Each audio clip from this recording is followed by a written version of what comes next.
भ्रष्टाचार के मामले को जानबूझकर पॉलिटिकल कलर दिया जा रहा है।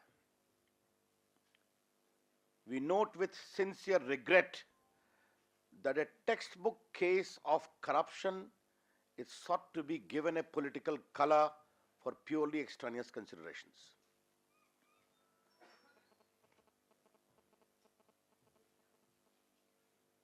विस्तार से सीबीआई अपनी बात कहेगी, लेकिन जो मोटी बात मैं आपसे कहना चाहता हूं कि राजेंद्र प्रसाद गुप्ता एक 89 बैच के आईएएस ऑफिसर हैं,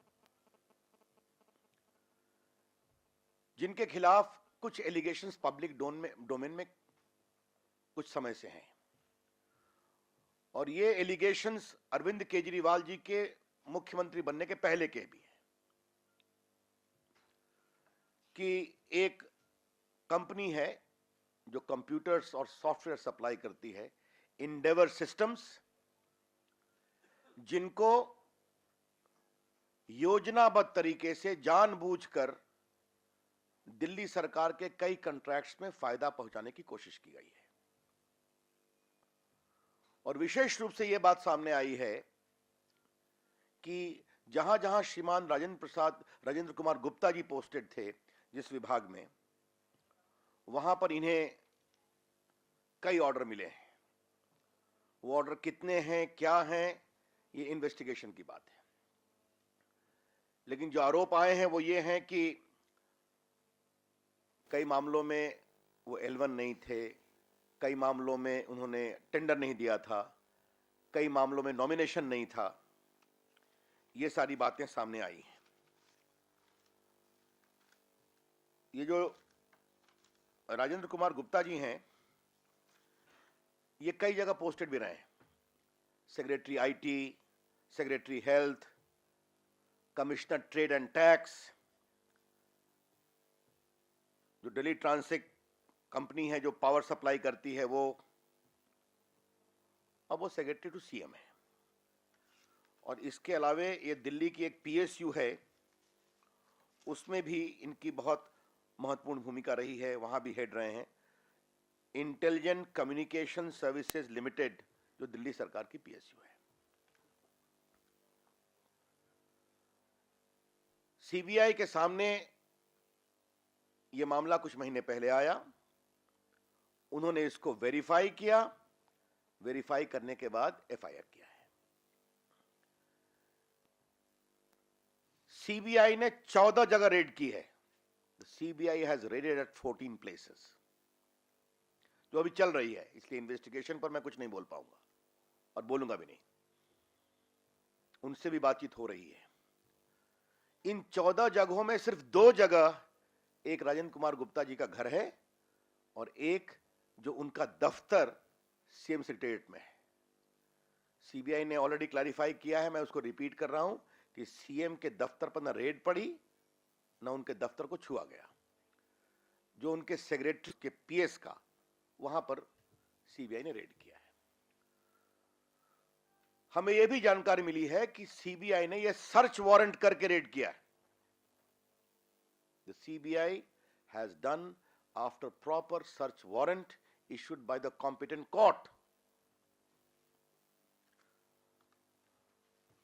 अब इस आलोक में मुख्यमंत्री जी ने, जो भारत के प्रधानमंत्री, लोकप्रिय प्रधानमंत्री नरेंद्र मोदी जी को कायर कहा है, इसकी हम भर्त्सना करते हैं।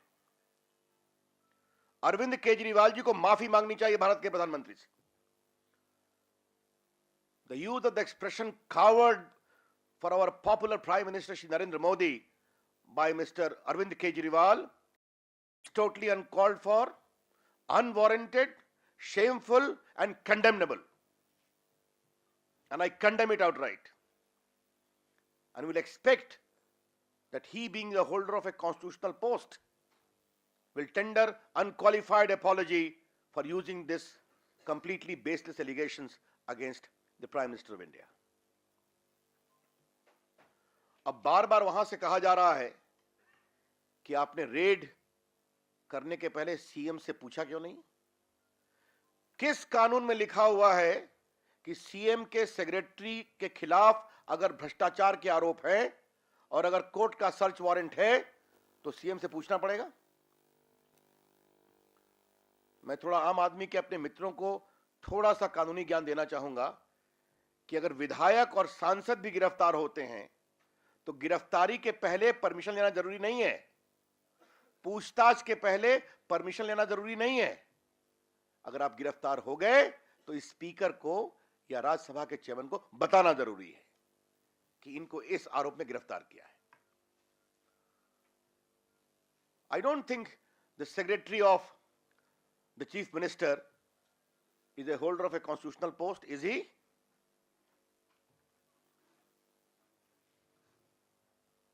अब यह बताइए, हम एक बड़ा सवाल उठाना चाहते हैं कि अपने पूरे आम आदमी के आंदोलन में अरविंद केजरीवाल जी पब्लिक लिस्ट पढ़ा करते थे कि ये भ्रष्ट हैं। उनकी ओर से किसी को भ्रष्टाचार का मसीहा बताया जाए तो वो शिष्टाचार है,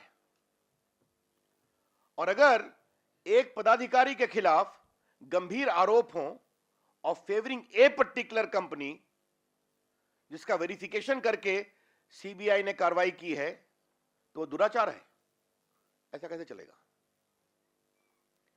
और एक सवाल मुझे अरविंद केजरीवाल जी से पूछना है, उनके सरकार के मित्रों से। अभी कुछ दिनों पहले अखबार में खबर छपी है कि दिल्ली सरकार के एक अफसर हैं संजय प्रताप सिंह, जिनके ऊपर घूस लेने का आरोप है।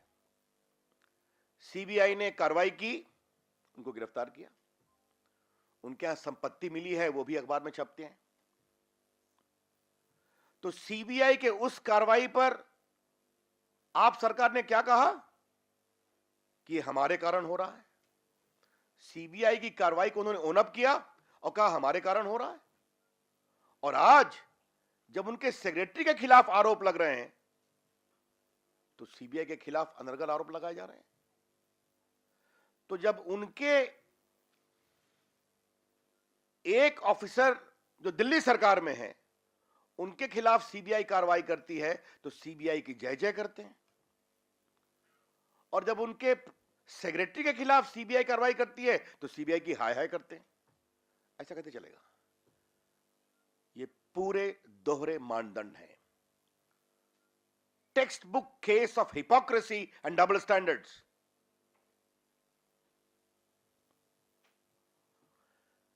एक बात मुझे अरविंद केजरीवाल जी से और पूछनी है। मैं भी भारत सरकार का मंत्री हूं, हम भी अपने सेक्रेटरी को रखते हैं तो उसका ड्यू डिलिजेंस करते हैं। नॉर्मली मंत्रियों के सेक्रेटरीज या तो आईएएस ऑफिसर होते हैं या भारत सरकार के सेंट्रल सर्विसेज के ऑफिसर होते हैं। तो मेरा पीएस कौन है इसका ड्यू डिलिजेंस होता है, उनके खिलाफ कोई आरोप तो नहीं है, कोई कार्रवाई तो नहीं चल रही। फिर वो प्रधानमंत्री जी के यहां जाता है, पूरे प्रोसेस में वो कंफर्म होते हैं तो आप रखते हैं। अरविंद केजरीवाल जी, आप तो भ्रष्टाचार के खिलाफ संघर्ष करने वाले एक बड़े आंदोलन से निकल करके आए थे, तो आपको अपने प्राइवेट सेक्रेटरी रखते समय क्या आपने कोई परख नहीं की थी क्या? Mister Kejriwal, you emerge as an epitome of virtue in the fight against corruption, and that's what you claim. Should we presume that you did not undertake any due diligence while appointing your secretary? Why Rajendra Kumar Gupta only? That's the question.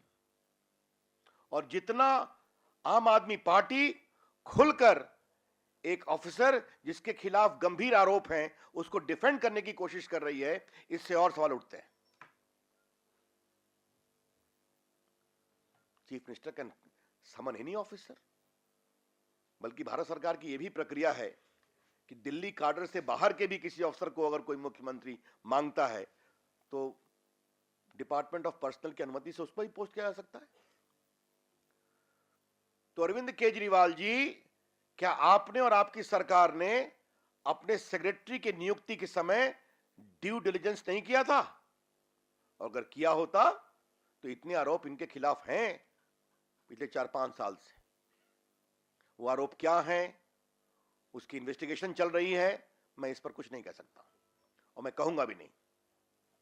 और मैं अपेक्षा करूंगा कि CBI को अपना काम ईमानदारी से करने दिया जाएगा, बिना किसी दबाव के।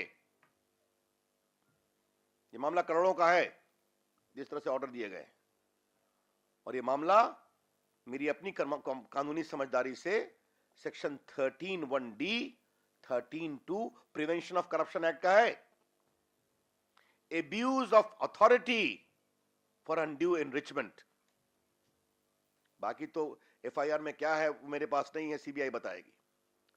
लेकिन इन आरोपों की जांच होनी चाहिए या नहीं होनी चाहिए? और उसमें फेडरलिज्म की बात कही जा रही है। भारत सरकार मुख्यमंत्रियों को काम नहीं करने देना चाहती है, और आजकल कांग्रेस के मित्र खड़े हो गए हैं।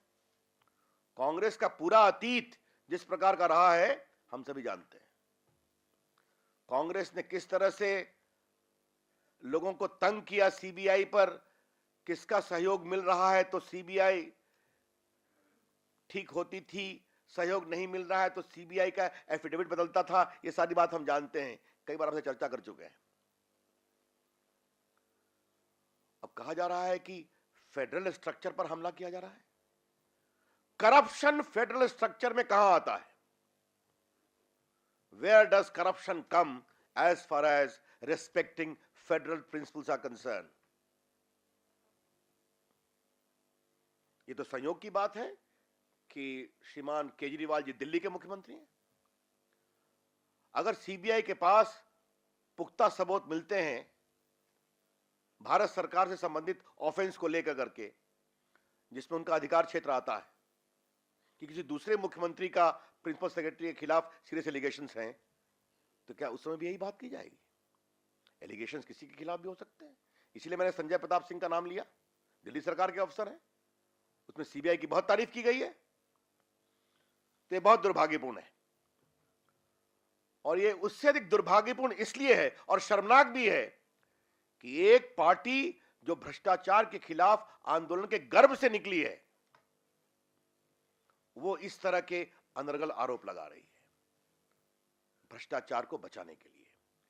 What is a matter of serious concern that a party which has emerged from the womb of the fight against corruption, as they claim, is seeking to give shield and shelter to an officer under cloud only because he happens to be the secretary of the Chief Minister of Delhi. एक historical आपको record बताना चाहते हैं। जहां तक जब शायद देवेगौड़ा जी की सरकार थी तो उस समय प्रकाश सिंह बादल मुख्यमंत्री थे पंजाब के। उनके सेक्रेटरी विक्रमजीत सिंह हुआ करते थे, 1973 के आईएएस अफसर थे उनके प्रिंसिपल सेक्रेटरी। उस समय तो एनोनिमस कंप्लेन पर उनके खिलाफ रेड की गई थी। देवेगौड़ा की सरकार को तो कांग्रेस का समर्थन था। उस समय सारे मित्र जो आज हैं, काफी लोग संसद में थे उस समय।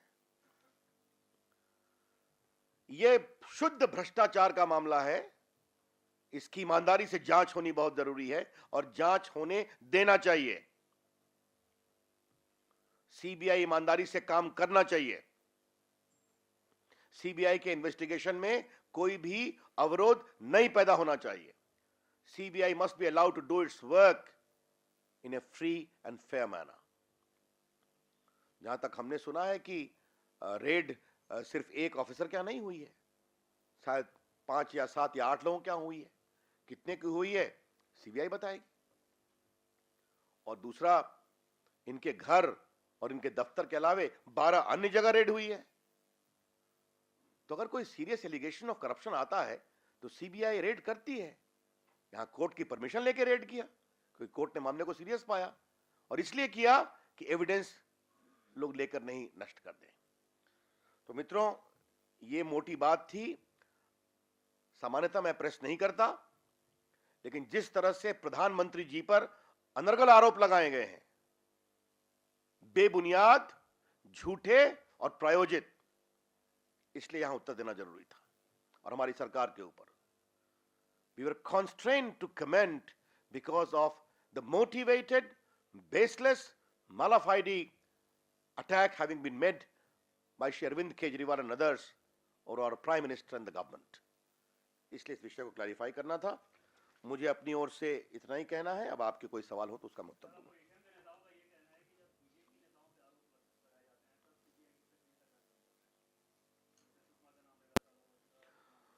आपकी जानकारी के लिए व्यापम में हमारे मुख्यमंत्री ने स्वयं कहा सीबीआई इंक्वायरी करे. व्यापम के मामले में शिवराज सिंह चौहान जी ने स्वयं कहा कि कोर्ट मॉनिटर करे. ये तो स्वयं कहा है. तो सिर्फ उनके आरोप लगाने से कुछ नहीं होगा ना. आरोप में दम भी तो होना चाहिए. और जिस तरह से कांग्रेस पार्टी रोज अपने पत्ते बदलती है, कभी शुरू किया कि हमारे खिलाफ वेंडेटा पॉलिटिक्स हो रही है. याद करिए कांग्रेस पार्टी के नेता कितने झूठ बोल रहे हैं कि राहुल गांधी ने स्वयं कहा था कि पीएमओ से हमारे खिलाफ वेंडेटा हो रहा है. उस पर हाउस नहीं चलने दिया.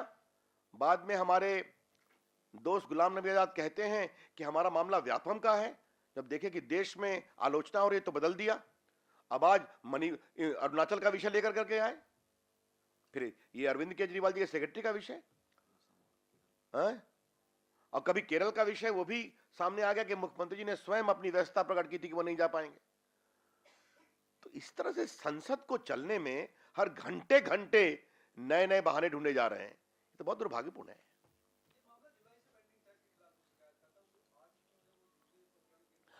जैसा कि मैंने पहले बताया, अगर आप ही की बात सही है तो वो वेरीफाई भी तो करते हैं ना.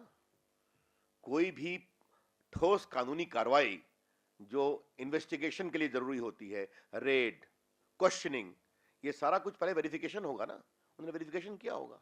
ये इसके डिटेल्स वो बताएंगे. है? अब ये सीबीआई बताएगी, लेकिन कानून में रेड करने के पहले परमिशन लेना जरूरी नहीं है. हाँ, एक मिनट. अब ये सीबीआई मैं आपसे उसका आपके प्रश्न का मैं प्रति प्रश्न कर रहा हूं. अगर सीबीआई बता के जाएगी तो कागज गायब भी तो हो सकता है. और सीबीआई ने भारत के कानून के अनुसार कोर्ट से सर्च वारंट लिया था.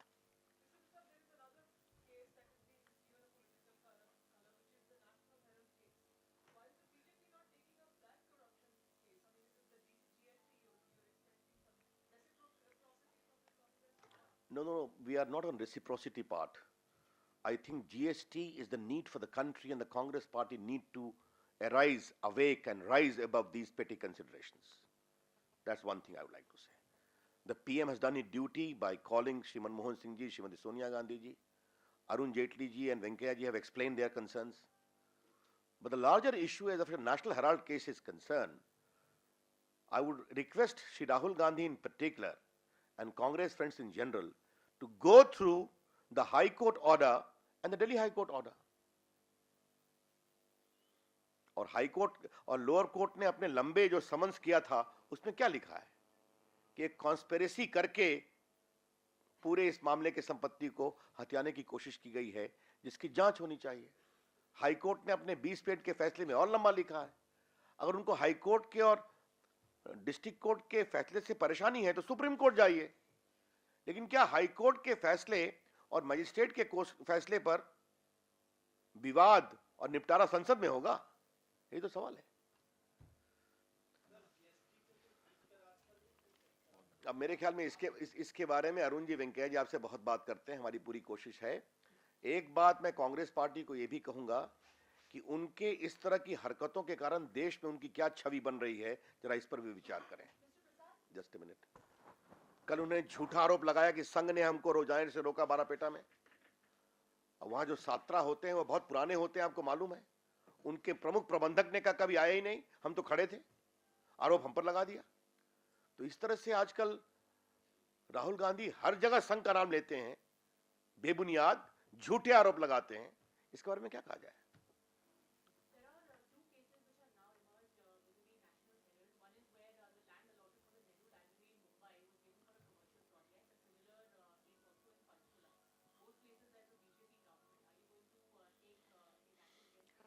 I don't think I'm the spokesperson of the two governments. They will take a call.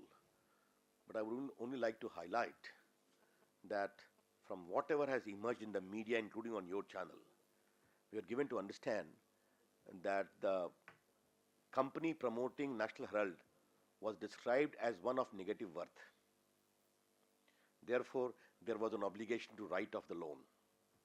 How could a company owning substantial property in Mumbai, in Panchkula, and in Delhi, worth more than thousands of crores, can be described as having a negative worth? It's a very serious question. Thank you. अच्छा ठीक है, आप चलिए उसके लिए इनसे बात करिएगा पार्टी के मुख में.